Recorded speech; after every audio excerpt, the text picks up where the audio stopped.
it's a thing. Don Lemon. Oh, lemon booty. Lemon pleading not guilty in a federal courtroom in Minnesota today. He's charged with conspiring to deprive others of their civil rights, with violating the FACE Act, which prohibits the use of force to interfere with someone's religious freedoms as protected under the First Amendment. Now, this case stems from his live stream coverage of an anti-immigration and ICE protest that interrupted a church service in St. Paul last month. So for more on this case, I'm joined now by ABC News legal analyst Brian Buckmeyer. And Brian, first, Lemon, he's an independent journalist who was working protected under the First Amendment. I want to get your take of something that he said outside of court today. Take a listen. This isn't just about me. This is about all journalists, especially here in the United States.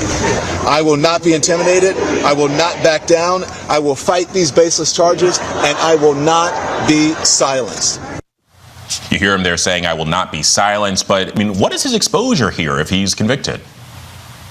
Alex, it's a lot. There are two main charges here. There's a violation of the FACE Act, or the freedom of access of clinic entrances, and that also covers churches as well. That's punishable by up to 1 year in prison. But he's also facing a charge for violating or conspiring, to violate someone's constitutional rights. That has a penalty of 10 years in prison, so 11 years in total if convicted. Well, there are a lot of folks that are concerned about how this might impact the First Amendment, especially whenever it comes to the press and freedom of speech.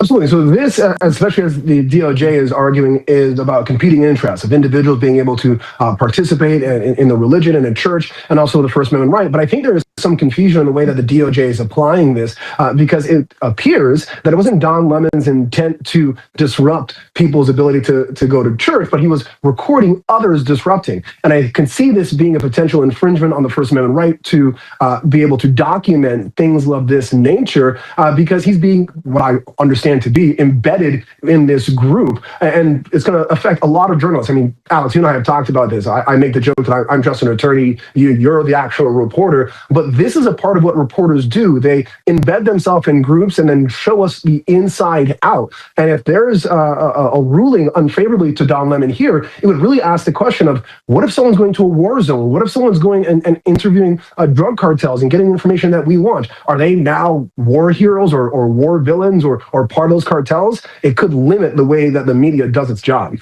Yeah, no, well, and that's a really good point. Something else that's interesting about this case, Lemon's attorney is one of several federal prosecutors who recently resigned from the Minnesota U.S. Attorney's Office over the investigation into the fatal shooting of Renee Good. So I'm curious, what type of expertise do they bring to this specific case? So I wouldn't say it's like necessarily a legal expertise. Someone who is not within that organization, who never was and now is defending someone, would have a similar expertise legally, but they're going to know the inner workings, not just of that investigation or of that process that this government agency is going through, but also the actual office that's prosecuting Don Lemon. They're going to know the deputies. They're going to know the line prosecutors. They're going to know the paralegals. They're going to know how it works, and they're going to know where to apply pressure and where to poke holes in this case. Brian Buckmeyer. Okay, let's analyze that. Junior, you're wrong about the way you presented it. A journalist can be embedded, but a journalist reports. He does not plan nor participate. The equivalent, since you talked about infiltration with or becoming embedded in a drug cartel to report on it, includes today they did such and such. It does not include before the fact saying we are going in there and we're going to sell 15 kilos of coke to these buyers, and we have planned out how we're going to do it. See, that's what Don Lemon said when he shot his big mouth off when he went in and had himself recorded talking to the people before the invasion of this church. He said, we've sat down and planned this. We're going to go them and we're going to show them. And he went in and he started going to the mic in the face of the pastor of the church. And what about this guy that you have, or an assistant pastor who is a member of ICE? And he's rah-rahing what's going on. So he becomes complicit in, he becomes an accessory to, and he becomes a conspirator because he says himself he participated in the planning of the event that violated allegedly the civil rights of the individuals who were in that church. So you're way out of line on that one. And reporting is one thing, participating in the event is another. So he put himself in there, and no, he's not likely to get 11 years. This guy obviously hasn't practiced any federal criminal law. That's what he would be subjected to as a cap. So what he actually gets would be dependent upon sentencing guidelines. And to explain those, I would offer to anyone this question: what are you going to pay IRS this year in taxes? You don't know because you haven't filled out your 1040 forms, and you won't know until you do. So you can't tell what somebody is going to get as a sentence in the federal system since you can't bargain to that. That is a determination that is made by the judge when he literally fills out the forms after hearings held in front of him and determines what the guidelines stipulate as the appropriate sentence. In the federal system, you cannot have a plea bargain. I want to play this clip here, right? Speaking of Don Lemon. I'm not going to play the whole thing, but this person says this radio host is a friend of Don Lemon's. When he was confronted with the video evidence exposing Don Lemon's, basically saying he knew of what was going down. So I was recently in a debate with a friend of Don Lemon's. I present him with the evidence. We have proof that Don Lemon knew he wasn't supposed to go in the building. Brian walks right into this trap. As you know, I've had plenty of conversations with Don Lemon. And there was one statement that I made with you where I mischaracterized Don Lemon knowing that it was going to be at a church. He knew that there was going to be a protest. He did not know that it was going to be at a church. Are the congregants really on live instead of in service right now? No, but they'll be like, why is Don Lemon here? Oh yeah, Sunday morning. Sunday morning church. And if you look at the live feed, my understanding is they wouldn't even tell him where it was going to be. It doesn't get more clear than this. And when Brian is confronted with the evidence, it gets very funny very quickly. You can see him on camera in the car talking about, should we go in the church or not? He even says on camera, no, we're not allowed to go in the church, so we're going to have to wait outside. But then cut to a few minutes later, they decide to go in. I don't think we can go ahead. I don't think we can go inside, right? No. No. We can stand outside. So he obviously knowingly did something he knew he wasn't supposed to do. Would you dispute that? He was doing something that he knew he wasn't supposed to do. When he sits in the car with his producer and says, well, we can't go in the church. Well, I know I'm also not supposed to really go in, right? You think you want to go in? You can't. Will they let you in with a camera? With the backpack. Put in your backpack. No, they can't do that. We can't do that. His producer says, yeah, we can't. We'll have to stand outside. But then they go in the church. Yeah, I didn't see that video. I'll have to go back and I'll look at his exact words and what he used. But I understand he's your friend. I understand it's no. I mean, I'm not really. I mean, I'm being honest with you. I think this is a joke. Taking out your phone and recording is not interrupting something. Is that fair? You're equating what Don Lemon did to taking out your. You did this last time we talked. You were like, "Hey, if I was in that church service, I saw those people come in, I would take out my phone and record and ask you, why are you bringing up this point? It makes no logical sense in comparison to what we're talking about, because that's not what Don Lemon did." He began by trying to artificially create a frame that Don Lemon was just taking out his cell phone to record. And what's wrong with that? But no, he arrived with a camera crew. I'm just talking about the act of taking out your phone and recording is not disrupting anything. We can't agree on that basic premise.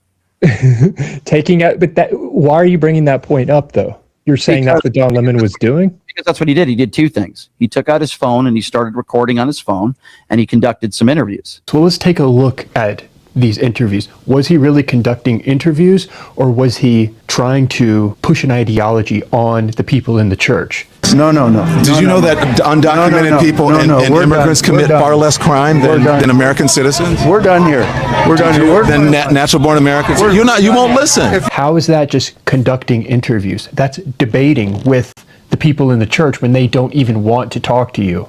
That's At all. some That's what point, Don Lemon might have taken out his phone and recorded, but that's not what he's being critiqued for. He brought a camera crew, and there's a lot of other components to this. So, Quote, you won't listen, unquote. That's not the reporter. I'm asking you a question. Why don't you answer? Not you won't listen. In other words, the guy says, you're in here trying to push an agenda on me. I don't want to hear it. So Don Lemon says, you won't listen to my agenda. And he talks earlier in this, we went into it before. He talks about the planning. He's aiding and abetting, giving advice, counsel, assistance, or comfort to somebody that's breaking the law. He is an accessory because he's using his position to spread the position of this organization. He's spreading their agenda. He's not reporting on it neutrally and in a detached fashion. He is an advocate for the position. And here's the thing, that day, Don Lemon recorded himself landing in Minnesota. He recorded the whole 24 hours he was there live on his channel. So it's evidence of everything this man's saying. It was unedited. So for you to say you didn't know what these people were going to do when you were talking to the head organizer before they actually went in. So I'm going to play this clip And here. you planned what you were going to do by giving them the PR. You say, this is what we're going to do to push your position. We'll be there to help you and spread the word you are trying to get out. Right. And see, that becomes liable for criminal prosecution. I want to play this clip here. This is Pam Bondi last week in front of the congressional hearing, and she is speaking to the Don Lemon prosecution. Recognized. May I have one moment? You may. Her district includes Culver City, and she's not talking about any crime in her districts, nothing about helping crime in her district. She's not even worth getting into the details. Well, thank you, Madam Attorney General, and we are grateful to have you here today. And let me just say that you've shown great perseverance today, and I think you're coming to the last lap here of those of us that are left. But I applaud your strength, and I applaud your resolve. Madam Attorney General, as a pastor for over 37 years now, I take serious issue with any attempts by agitators to disrupt church services or activities at houses of worship. And I just want to take a moment to clarify some things. I realize you can't talk about pending cases per se, but I do want to ask some very general questions for clarification. Does the DOJ consider unauthorized entry into a house of worship to be protected activity under the First Amendment when undertaken by a member of the press? Unauthorized with the intent of disrupting, yes. Okay. Even if it's a blogger like Don Lemon. Correct. How does the DOJ distinguish between news gathering activity and expressive or protest conduct when a press defense is asserted? Congressman, I met with the pastor of that church, and what happened there was horrific. Of course, the press is welcome, and I would hope all houses of worship, whether it's a synagogue, whether it's a church, any house of worship. However, what happened here is a pending case again, but within the four corners of the indictment, they were, quote, gearing up for a resistance. They entered a house of worship, and I think the video speaks for itself. What happened in there, what the video doesn't show, is there were approximately 400 parishioners in there on a Sunday morning, families, grandparents with canes, children upstairs in Sunday school their parents were blocked from getting to them once this resistance took place, and they had named it Operation Pull-Up. It was heartbreaking for those families. They were terrified. I think they've all said that, and nothing like that should happen in this country, and under my watch, it won't. Thank you. And just to clarify, accosting members of a congregation and creating a scene marked by intimidation and threat inside a house of worship would not be protected First Amendment activity, correct? Absolutely not, and a grand jury has indicted individuals over that. Thank you. One other question, just shifting a little bit. My home state of North Carolina has been making national headlines at times, and particularly in the city of Charlotte. We've made pleas at times for our governor to get involved, bring in the National Guard, our fraternal order. I think he was going into the immigrant thing with the. Yeah, he is. But I just make one facetious comment. She looks a hell of a lot better, this attorney general, than Clinton's did. Yeah, but she got kind of slaughtered in that congressional hearing. It's not that she didn't get slaughtered. You know what it is with her? Slaughtered. She's dead right. Yeah, but you know what it is? She's trying to do her job. Doing the job is not asking media questions constantly, or congressional or politicians who really don't know the law. And there are certain things, and you know this because you said it. First of all, there are certain things that you can and cannot say when you have an open investigating case going on, number one. Number two, justice is not speedy. It is slow. So she don't have answers because they haven't gotten to that point yet. But and I'm going to say number three, they are trying to paint her as if she doesn't know what she's doing because of her demeanor. Everyone don't have to be like, ugh. Some people be like, yes, I'm tough. But this is just because I talk like this doesn't mean I know what I'm doing or I'm not tough. You can still be tough. And yes, sir, yes, it's her tone. And so people don't equate that type of tone with someone who may know what they're doing. So it's more of a prejudice. It's like prejudice against her because of her tone, because of her looks. But at the end of the day, when you look at what she's doing, yes, she supports Donald Trump, but she also wants to follow the law, because if she doesn't follow the law, her ass is going to be up shit's creek. And she wants to win cases.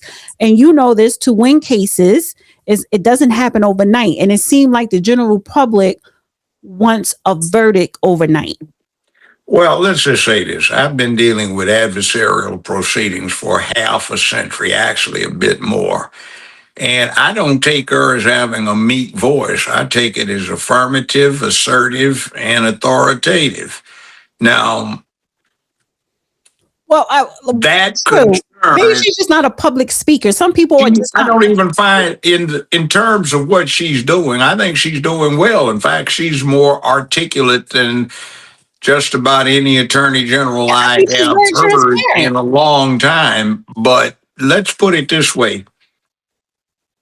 When you have a pending criminal case, it's not exactly the best tactic, especially under the federal system, to tip off your opponent as to what you are up to. So you have things, your cards are face down on the table, and under the federal system, you don't have to turn them over. On a state system, you pretty much have to turn some of them over and some of them are showing. It's like blackjack versus some forms of poker. Now, I will say this about Pam Bondi.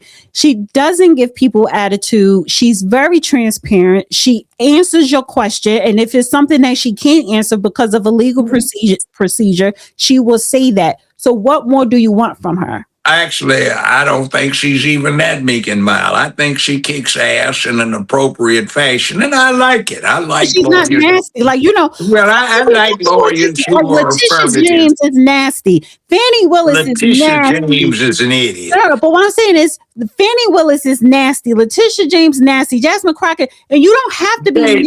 They see those two aren't really competent as prosecutors. No, I'm not saying that. No, I mean, seriously. I'm talking about the demeanor. I know, but hold on. Seriously, as an professional evaluator, and that's what my job was for 35 some years, they lack. They are agenda-driven people. They are not creatures of the courtroom. Right. They are used to relying upon PR, acquire listening to them, rather than trying to convince independent, detached, and objective people. All right, let's bring it back to Don Lemon. Don Lemon should be prosecuted because he was not being a passive recorder of events. He was a participant in the events. He, from his own statements, appears to have planned the events, and he was there to aid and abet the violation of the law by promoting what was going on as a cause celebre. He was not independent recorder who reported what happened. It's like what he was doing would not be sitting in the courtroom and taking notes on what the testimony was about. He'd be somebody standing up shouting or wanted to ask the witnesses questions and participate in the proceedings, which is a no-no. So that would be the easy way of saying it. A reporter would objectively sit there quietly, unobtrusively, and record what's going on. He was not doing that. He was attempting to insert and insinuate himself into proceedings. Yeah. All right. That's it. Which means you're liable for jail time. Now, what they're talking about with the FACE Act had to deal with people outside of abortion clinics and other such places trying to interfere with the people who wanted to exercise their ability to go in and do what they wanted to do. Now, see, guess who came up with those statutes? It wasn't the conservative right wing that came up with FACE, it was the left. Remember what I told you about be careful what you advocate for. It may come back to bite you because it's a two-edged sword. So now the left is being bitten by the FACE Act, which they wanted put in place in order to protect access to abortion rights.